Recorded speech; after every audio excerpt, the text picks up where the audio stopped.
টাঙ্গাইল মধুপুর থানাধীন বুড়াকুড়ি গ্রামের নূরহার স্ত্রীকে হলো আসামি রেজাউল হক দুলু গং নির্মমভাবে হত্যা করায় অদ্য স্পেশাল জজ আদালতের মাননীয় বিচারক রেজাউল হক দুলুকে যাবজ্জীবন কারাদণ্ড এবং 10,000 টাকা অর্থদণ্ড প্রদান করেন।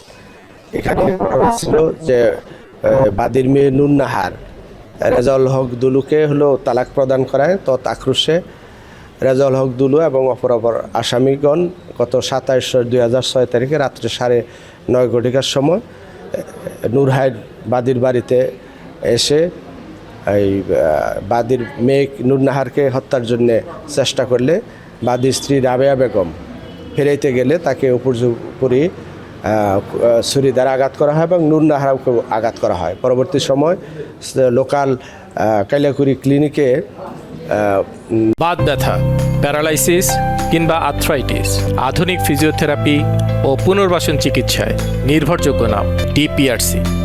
রাবেয়াকে নিয়ে গেলে সেখানে কর্তব্যরত ডাক্তার তাকে মৃত ঘোষণা করে এবং নুর নাহারকে ময়মনসিংহ মেডিকেল কলেজ হাসপাতালে নিয়ে গেলে সে ওইখানে প্রায় 1 মাসের ঊর্ধ্বকাল যাবৎ চিকিৎসাধীন থাকেন। তো আদালত আজকে হলো ওই মোট 13 জন সাক্ষীর জবানবন্দি যারা শেষে অদ্য হলো 18/1/2026 তারিখ রায় প্রদান করেন এবং সেই রায়ে ওই 1 নম্বর আসামি রেজাউল হক দুলুকে যাবজ্জীবন কারাদণ্ড এবং 10,000 টাকা অর্থদণ্ড প্রদান করেন। আমরা রাষ্ট্রপক্ষ থেকে মামলাটি সন্দেহাতীতভাবে প্রমাণ করতে পেরেছি এবং বাদীও এই রায়ে সন্তুষ্ট।